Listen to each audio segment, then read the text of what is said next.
Hello everyone and welcome to the next video on the channel. My name is Peps and I welcome you to the start of the G1 Climax review series, where I will be reviewing all the shows of this year's 2025 G1 Climax. It started today on July 19th and it will end on August 17th. So we have around a month with 19 shows. It will be a lot. I can't lie to you. I'm writing exams as we speak. I'm preparing for an exam next week. So it will be very funny how I will be able to manage to review, I think it's 9 shows until my until my last exam. So while trying to study as much as I can, but I wouldn't be Peps if I wouldn't take on this challenge. Yeah, so in this format, of course, I will just go through every single block match that we have in the G1 Climax of New Japan Pro Wrestling. We have 2 blocks with each 10 wrestlers. As I said, it will be a lot. There will be a lot of matches where I would just be sitting here just question myself why we're doing this, but it will be very fun. If you find this video for on your YouTube start page and don't know who I am, I'm Peps. Many should know me on Twitter at Peps_wrestling. I will have it linked in my description. So if you want to follow me there, there will be the place where I post every announcement in terms of this YouTube channel, as well as everything else I do content-wise, if it's writing, if it's podcasts or anything. So with that, I would just say we jump straight into the first show of the G1, because we have 10 matches on the first day. In Sapporo, Hokkaido, around 2,500 fans were in attendance, which is an okay number in comparison to the G1 opening in Sapporo before, which was 500 more, with Hikuleo versus Sanada in the main event. It's, not as much as it should have been. But I would just say that in terms of the crowd, you notice they were still there at certain points. Especially in the opening matches and in the closing matches, the closing 3. I think the middle stretch was a bit underwhelming in terms of crowd, but we will go through match to match to talk about it. The tournament was kicked off by a G1 Climax B block match between Shingo Takagi and Yoshi-Hashi, and in my opinion, in terms of the lineup or the matches on the first day, this was the perfect choice to open up the tournament, because the first match is always setting the bar for the rest of the night, and going with 2 veterans and know what they are doing and know how to hype up the crowd was a really smart decision, in my opinion. The match was quite short. It went around 4 minutes and 30 seconds. And it was a lot of Shingo Takagi dominating the match while Yoshi-Hashi fights back. I think it had some pacing problems here and there, and it felt okay, not really a sprint, but just, okay, we are just doing our stuff and I get home, which kind of hurt the match for me. I still think it was a good opening match, because it achieved its goal to get the crowd in. They were there for the few near falls they had, and in the end, Shingo Takagi hit the pumping bar, went for the last of the dragon, but Yoshi-Hashi countered it into the Itata Kikari for the first upset of the tournament, which is his crucifix pin.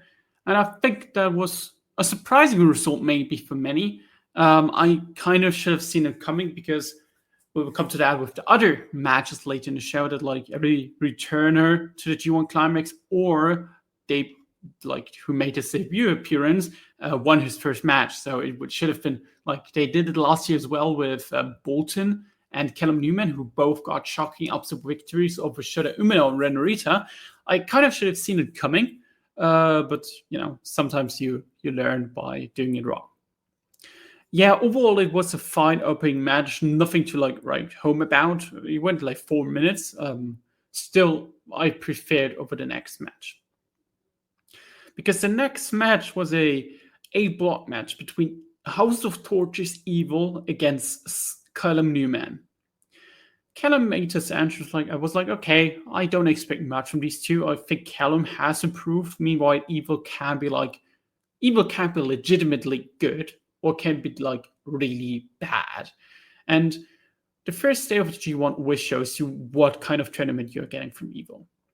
And he made his entrance, And then Don Fowler came out to be in his corner. And instantly, okay, his tournament is going to be really bad. And spoiler alert, the first match was pretty bad of him, and I'm expected the other matches will be as bad.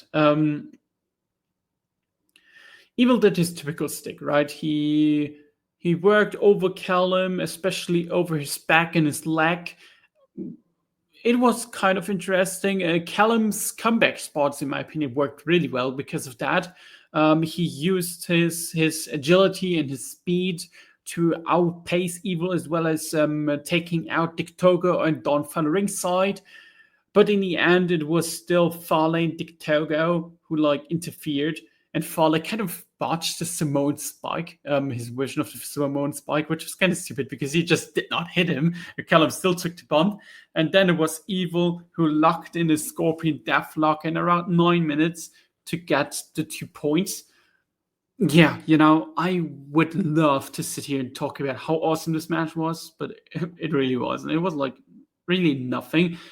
I wouldn't say it was the worst match, because I thought, even though I didn't really like the match structure, or the match in general, I feel like there were some positive on especially Callum Newman's side, as well as I think that Evil's back work was still good enough.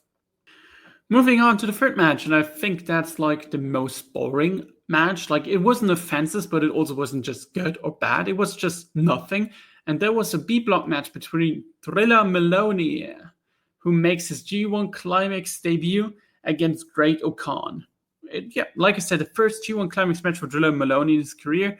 Someone I don't think anyone ever expected to be in this kind of spot when he first joined New Japan as a junior. Where he was in United Empire for some reason, as Dan Moloney had this not interesting Best of Super Juniors tournament. Then he turned heel together with Clark Connors and dominated the IWGP Junior Heavyweight Tag Team title scene for a while, and now he's a heavyweight, right? And entering the G1, had a really cool look here. Yeah. For the match itself, well, like I said, it was nothing. It was more of a Great O'Khan match than it was a Drilla Moloney match. And I think, in my opinion, a Drilla Moloney match would have been much better, because Drilla Moloney matches are two different styles. It's either just Drilla Killer attempt spamming, where he tries to hit the Drilla Killer out of 10,000 different positions and his opponent escapes always with cool counters. I think that would have worked better. Or the other one is just beating the shit out of each other. And I think you had some glimpses of that in this match. Especially when Great O'Khan started to hit the suplexes and his holds, countered by by Drilla Moloney hitting his forearms and his power moves. I think if you speed it up a little bit more, it could have worked, in my opinion, much, much better than it was here. It was just a slow drag with Great O'Khan just working over Drilla Moloney, while the crowd just does not cheer for Drilla. They cheer for Great O'Khan and sometimes get really quiet. That was in my opinion, the point where the crowd really went silent for a bit. In the end, it was the Drilla Killer that finishes off Great O'Khan at around 9 minutes. Like I said, a nothing match in my opinion. If you haven't seen it, you didn't miss anything. Moving on to, in my opinion, the first great match of this tournament.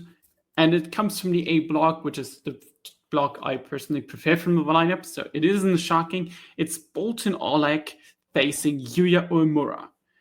And while it took us a bit, we finally had a match with not only a good concept, but also with two wrestlers in it that are allowed to show something. We had Uemura, who went from the arm of Boltin to stop the strength of Oleg. And it worked really well for me, because Oleg is someone that is just a freak of nature. And seeing Yuya trying to out-wrestle him in terms by taking away his biggest weapons, which are his strength in his arms, it worked really well for me, because it just made it interesting to see, okay, how can Boltin move around that, as well as how can Yuya make his arm transitions and everything even more efficient than they were already at the beginning of the match. And I think this match especially showed how great of a wrestler Yuya Uemura is, because there was a that bolt suplex struggle in the middle of the match, which is Yuya Uemura's finisher. And he tried to hit it, but at the same time, Boltin had his arms in a way that he could have gone for the belly-to-belly suplex. So they struggled with each other, both of them trying to hit the other with the respective suplex. And it created a cool struggle that the crowd really got on fire for a bit. And in the end, it was Boltin Oleg who got the belly-to-belly through to a huge, in my opinion, huge reaction from myself. I think there was one of the best spots of the entire evening, because it was like so simple and so well done that I think it just looked cool. The finish then saw Boltin rolling out of a crucifix pin into the kamikaze attempt. I thought, okay, that will be it. He will now hit the kamikaze. But Yuya once again countered into the deadbolt suplex, got the free count over the never with champion. In my opinion, in a great match, a legitimate great match, and the first match I would personally recommend from the show. Yuya gets his 2 points in around 10-ish minutes. I think it was like 11:03. It was an official announcement. And I can't complain. Yuya, in my opinion, is a great wrestler. I cannot wait for his match tomorrow against Taichi. I think that will be fantastic, which will, of course, also be reviewing right after it happens. Meanwhile, Boltin, of course, has Ryohei Oiwa next, and now needs to find his way back in terms of the momentum by going against another young guy. I think Boltin is someone that isn't really seen as a young guy next to Oiwa and all of them, but he still is. Like, he is barely a bit over 2 years into this business, and is working tremendously, in my opinion. This guy is awesome, and this guy, if he develops the way he is, I think we will see him sooner than later in one of the main event spots. Next up, we have a B-block match, a match between friends with El Phantasmo against Shota Umino. Those two have a lot of history, because when El Phantasmo was corrupted, or like also tried to corrupt him, it was Shota Umino as well as Hiroshi Tanahashi who really helped him in this difficult time, as well as when Shota Umino was in this load, and it was El Phantasmo who stepped up. So they were kind of like bonded by their own personal failures, and they played it here into the match. And I was very coming into this match they will go for this exact storyline, because El Phantasmo had, in my opinion, a really bad friendship match against Taichi Ishimori for the New Japan TV title at the Tanahashi Jam, where they did some bits here and there with the Cutest Bullet Club tag team stuff. And they did that exactly here as well at the beginning. They did like, okay, chop me please. And then El Phantasmo randomly started like Shota Umino has small balls, or a small dick bit, where it was like, this is the G1 Climax, man, just wrestle. I want to see wrestling. I don't watch a G1 Climax to see comedy bits. Well, of course, outside of Toriano, but even that was like not good after the second G1 he did that, where I was watching. So I really just wanted to see him wrestle, and they did towards the end, and then it was a match that, in my opinion, was good. But the beginning stretch was like, in my opinion, the worst part about this whole show. I thought it was like really unfunny, and it's not what I want to see from both these guys, especially Shota Umino, who needs, in my opinion, a great G1 Climax more than anyone in this tournament. Maybe mixed with Ren Narita, but they are in totally different spots, and Shota Umino is someone that is getting constantly pushed. Meanwhile, Ren Narita was like not really an important role for much of last year. In the end, it was Shota Umino who wins with the second chapter, gets his first 2 points. In my opinion, maybe a shocking win, because I think it wouldn't have been a surprise if Shota Umino once again loses his first match, because I think in the opening days of the G1, this is like the perfect time to give Umino some losses before he gets into his winning streak as a babyface. And he fights from underneath. Okay, can he make it through? But it seems like this year they may have some different plans for him. I could see him going far. I personally had him in the final, or like as a potential finalist. I think it's him or Konosuke Takeshita against Yota Tsuji. It's all about whether Ren Narita goes through or not, but that's a topic for later. So I was kind of surprised they gave him like such an early win again above like against a champion, but yeah, you can't complain about that. Another A-block match. David Finlay faced the debut of Ryohei Oiwa in the G1 Climax, and I was excited coming in for that because David Finlay is like, in my opinion, one of the best and most consistent wrestlers that we just right now have, in not only in New Japan Pro Wrestling, but in wrestling in general. Because whenever he steps into a singles match against someone that really gives him the chance to work, he is tremendous. And it was the case here as well. He was really aggressive towards Oiwa and used his moveset to perfection to just beat the hell out of Oiwa and get the crowd behind him.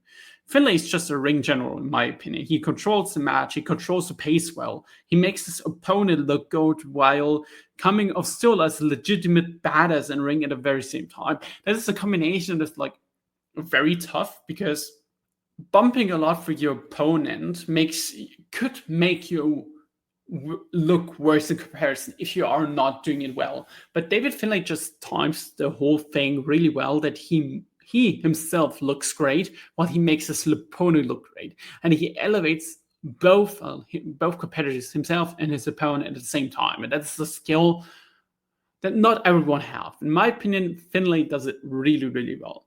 Meanwhile, I thought that Ryohei Oiwa was lacking something since returning from his excursion.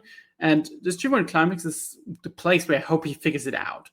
It might be just the confidence or the trust from the company that is lacking, but something like is lacking compared to the matches he had in Noah against like a Kaito Kiyomiya, for example, or his N1 run. So I was interested to see how he starts off his G1 Climax in terms of his performance, and I think he did well.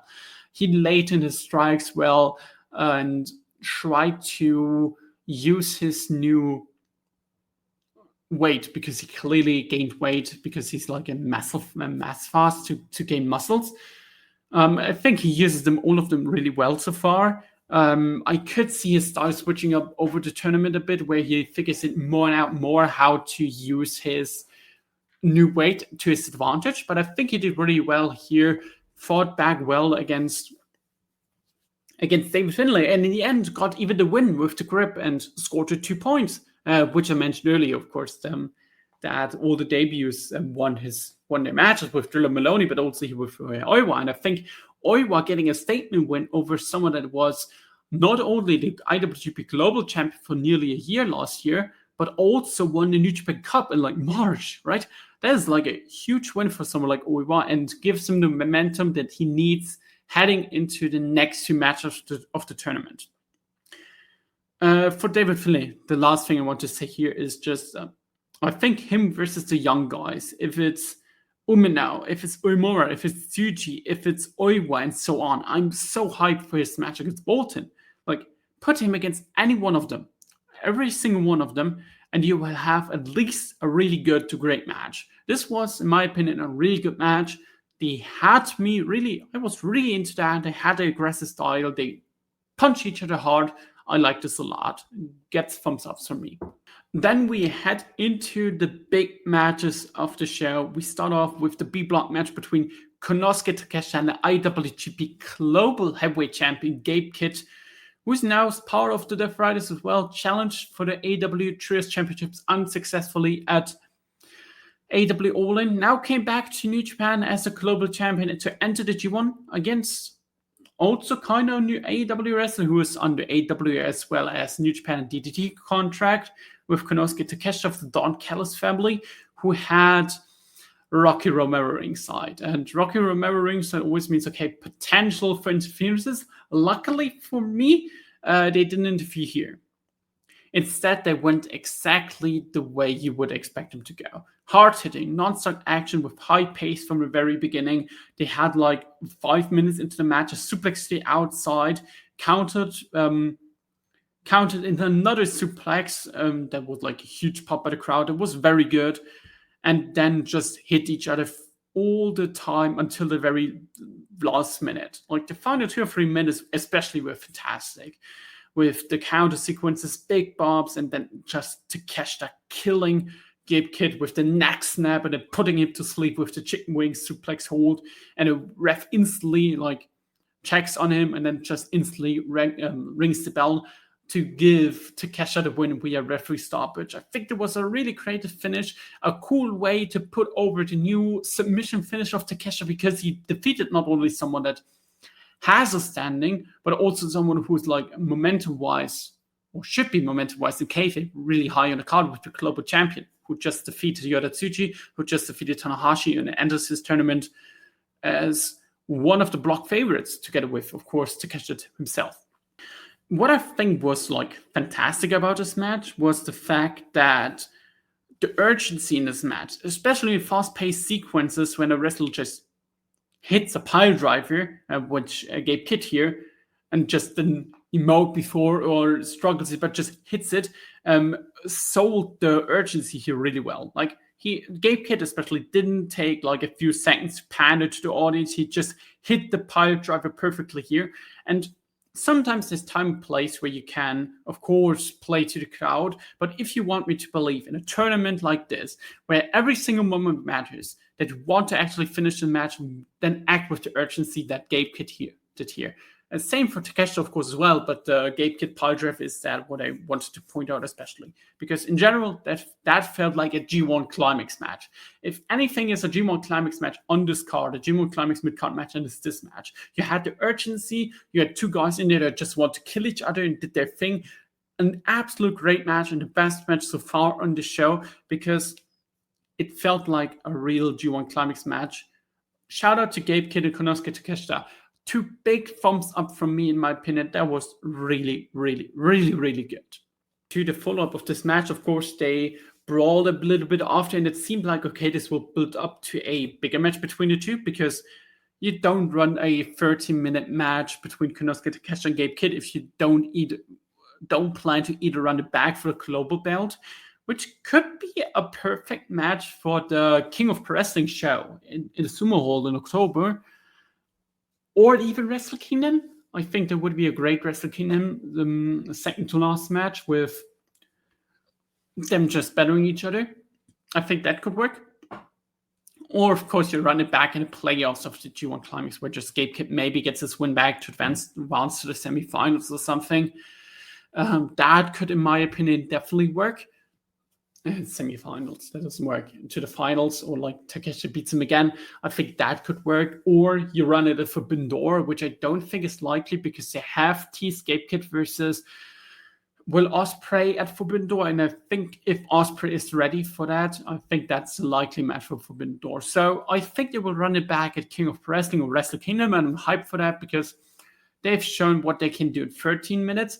And I think if you add 10 more minutes with the style Takeshita can go, Takeshita controlling the match, I think you can have one of the best New Japan matches all year here. Next up, we have an A-block match between Sanada and Yota Tsuji. And Sanada had, the Cold-Blooded Snake had his new theme. I think it's his actual first singles theme ever since he turned on Just Five Guys to join the War Dogs. And that's such a weird theme to have for him, because it feels like a babyface ace theme while he's called the Cold-Blooded Snake and comes out with these stupid outfits. I don't know what this music box make.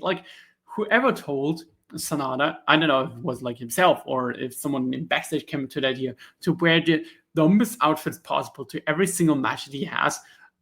Genius. This is always one of the most entertaining stuff on the New Japan shows, is just seeing what Sanada comes out with. He had a trippy, really trippy look last night on the press conference as well. But this gear is just so silly. I just love it.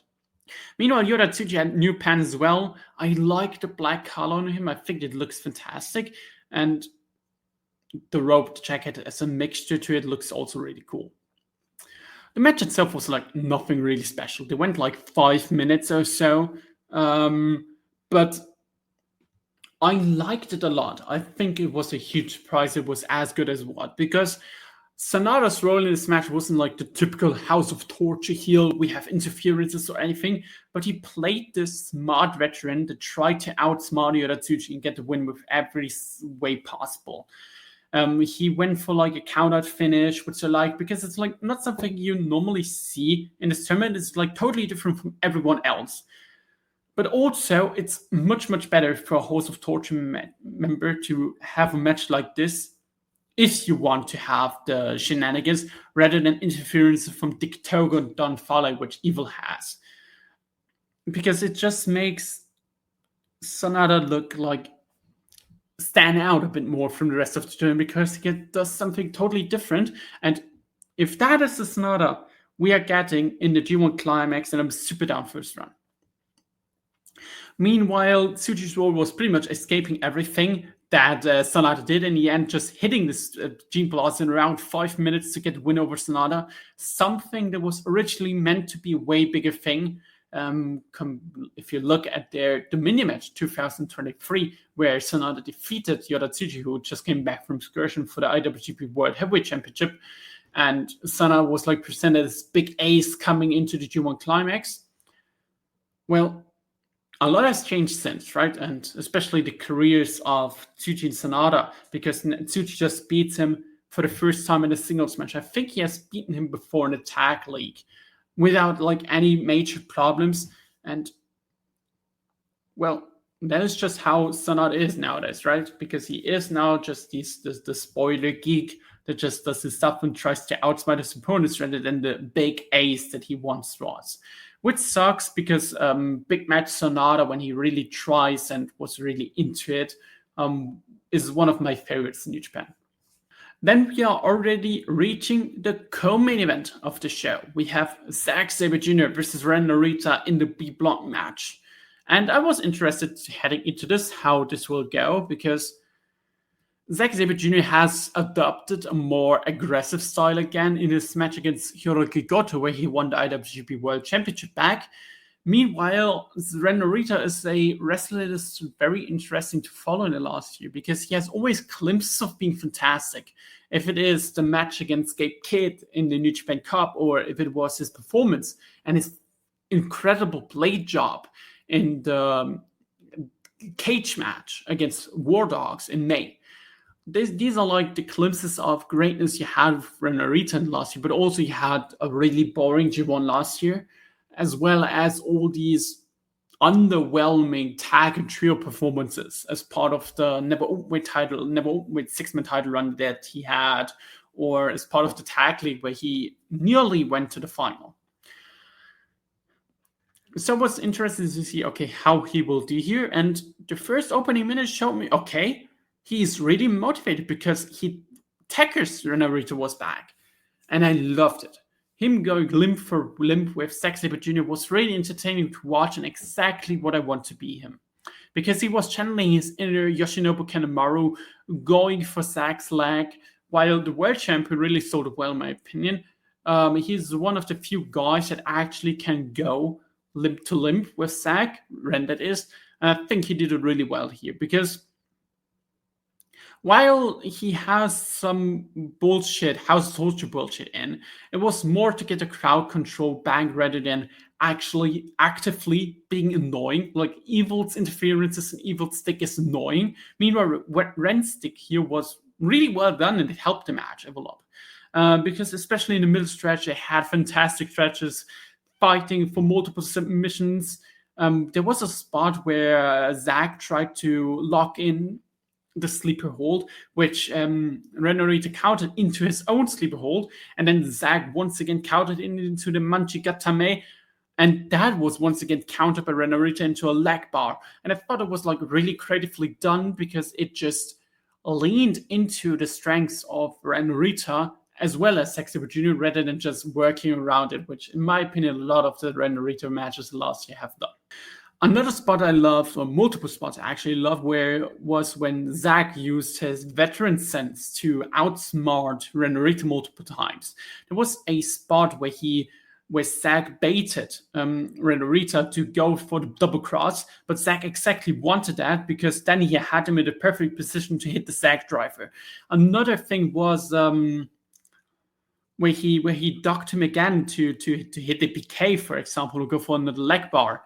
Meanwhile, Ren Narita also had some smart moves in it, like him biting the legs, for example, to get the control back over the match was like really well done, as well as at the end just blocking the referee quick to hit the low blow that led instantly to the finish, where he then hit the double cross and then a Hell's Guillotine from the top rope, the knees to the down. That was like a really cool finish to the match, and the reason actually that I think Ren Narita deservedly beat the IWGP World Champion Zack Sabre Jr. here in a huge upset, the biggest upset in my opinion of the entire day, because I don't think many expected Zack to lose a match not only this early in this tournament, but also pretty much clean and well deserved, because he was at point outclassed in the match itself by Ren Narita, and I think that is something impressive to pull off, because Zack is like presented as this wrestler with the high IQ, and Ren Narita meanwhile is like also presented with the wrestler with high IQ and like the game changer at points in the House of Torture matches. So him pulling him off the win is something that he deserved for his past performances this year in the singles match he had against Gabe Kidd, as well as this fantastic performance he had here. Because in my opinion, and I will say this, this was like maybe the best Ren Narita match in like 2 or 3 years, singles match at least. I thought it was legitimately really, really good, and the first 4-star plus match of the tournament for me. Then we go into the main event of the show. We had the hometown hero Taichi facing the ace of the universe, Hiroshi Tanahashi, in an A-block match. And that was one hell of a main event on paper for the first night of the G1 Climax. And you notice that with the entrance, of course, Taichi coming out with the hometown support, and then Hiroshi Tanahashi entering his last G1 Climax ever with an overall right now of 97 wins combined, aiming for the 1000s maybe by the end of the tournament. I would at least hope so. And he came out with his cool hair, like Tanahashi hair, just looked beautiful. And they had a more of a classic G1 Climax main event. They built it around slow, and you notice the tension is rising with every single minute of this match. Taichi and Tana got the crowd hooked. They were louder than for anyone else on the show, and they used it really well to get off their specific offense. Like Tana went a lot for the knees of Taichi, and Taichi sold them throughout the match incredibly, and they set up pretty much everything perfectly. You didn't have that many big spots, but the big spots that you had in this match were fantastically done, were fantastically placed, and the crowd ate every single near fall. If it was a roll up, or if it was like the backdrop driver of Taichi, every single near fall in this match was fantastically built up.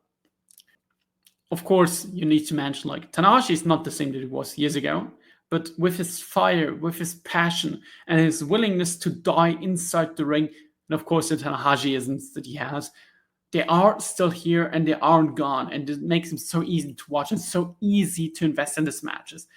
Like the finishing stretch alone was tremendous. Tanahashi countered the dangerous backdrop driver from the top rope into a crossbody, went for the first high fly attack. Then he sees that Taichi once again powers up, but Tanahashi really doubles down, hits another high fly attack. Taichi once again tries to power up himself, just barely gets up, and Tanahashi then hits the high fly flow to win the match, to get the 2 points in 20 minutes. In my opinion, the best match of the show. This was great. In my opinion, unbelievable performance by Tanahashi, who's like doing miracles in his last run. He shouldn't be as good as he is in the physical state he's in, and you see the physical state he's in. But still, I think he did tremendously in this match. Taichi, of course, as someone who wanted to see Taichi in this tournament, alone for this match, it was worth it. And, you know, he has Uemura, he has Oiwa, he has David Finlay, he has Boltin Oleg, he has Yota Tsuji. He has so many matches coming up that I'm really going to be invested in, that I'm really glad that he made the tournament. Even though, you know, it was via really weird circumstance with Goto missing the tournament due to injury, even though it was likely likely either part of a selling job to get him off the shows for the movie or whatever reason, right? Alone for that reason, that was, of course, just worth it that he is in the tournament. Tanahashi then ends the show, of course, on a high note. He celebrates with the fans. The fans wanted like all his sweat. Like it went like he went like to the crowd, and there were like 10 people giving him his their towel so that he wipes up his sweat, which was really funny to see. So with that, we have the first night of the G1 Climax over. And I would go into a little bit of a stats here. I have a cool spreadsheet here that will just show you guys. And there you can see, of course, not only how many points each wrestler has. We have, of course, in the A block with 2 points with Evil, Hiroshi Tanahashi, Ryohei, Oiwa, Yota, Tsuji, Yuya, Uemura. Meanwhile, Boltin, Oleg, Callum, Newman, David Finlay, Sanada, and Taichi all have 0 points after the first day. In the B block, we have Drilla, Moloney, Konosuke Takeshita, Ren Narita, Shota, Umino, and Yoshi-Hashi with 2 points, while Phantasmo, Gabe Kidd, Great Okan, Shigo Takagi, and the IWGP World Champion Zack Sabre Jr. has 0 points. As well as here, like a kind of cool stat sheet to see the match times, of course. The longest match was between Ryoshi Tanahashi Taichi with 20 minutes and 21 seconds. Meanwhile, the shortest match was between Shingo Takagi Yoshi-Hashi with around 4 minutes and 35 seconds. The next show here on the bottom, we can see when the next show is on July 20th and Sunday, once again tomorrow. So the next review will also drop tomorrow. We have the second night of the G1 Climax coming up, also in Sapporo, with the main event being IWGP World Heavyweight Champion versus IWGP Global Heavyweight Champion Zack Sabre Jr.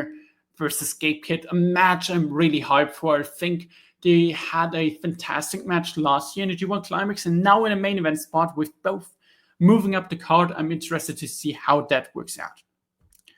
To give you my overall thoughts on this tournament, on the first day of the show, I thought the first 3 matches were kind of rough, as well as El Phantasmo versus Shota Umino, but everything else was at least good in my opinion. Like Boltin versus Yuya Uemura was really good. David Finlay versus Ryohei Oiwa was really good. Takeshita versus Gabe Kidd was great. And then, of course, the final 2 matches with Ren Narita and Zack Sabre, Ren Narita versus Zack Sabre Jr., as well as Taichi versus Hiroshi Tanahashi were, in my opinion, just great. Then, of course, another thing that elevated the show for me was that Ren Narita and Sanada had 2 better performances than I expected, and alone that fact makes it a successful night for me, because if those 2 matches haven't hit, you would skip you would just skip through at least 60 to 70% of the show. So overall, I would say it was a good first night, not a great first night, but also not a middling first night. You had your highlights, and I think if you go through the show and just watch certain matches, you will have a great experience. Like everything on from Boltin versus Yuya is, in my opinion, nearly all of them is just, in my opinion, must watch of the first day. With that, I would say we reach a 40-minute mark. I think once we reach the single block nights, we will get around through in around like 20 minutes. But I hope you all enjoyed the first episode of the review of the first day of the G1 Climax. We will continue tomorrow. Of course, check the bio in the description where my Twitter is linked if you don't know it, as well as check my other videos. I did a Guy Japan review last night, posted it for the 4th anniversary show with Chikusa no Guy vs. Linus Asuka in the main event. But also, I will link this doc sheet as well as so where you can see not only the stats a bit advanced, but also my star ratings for every single match in the G1 Climax. If you are interested in that, I will just link it down below. And with that, have a good day, good evening, good night, whenever you're listening that. Bye-bye.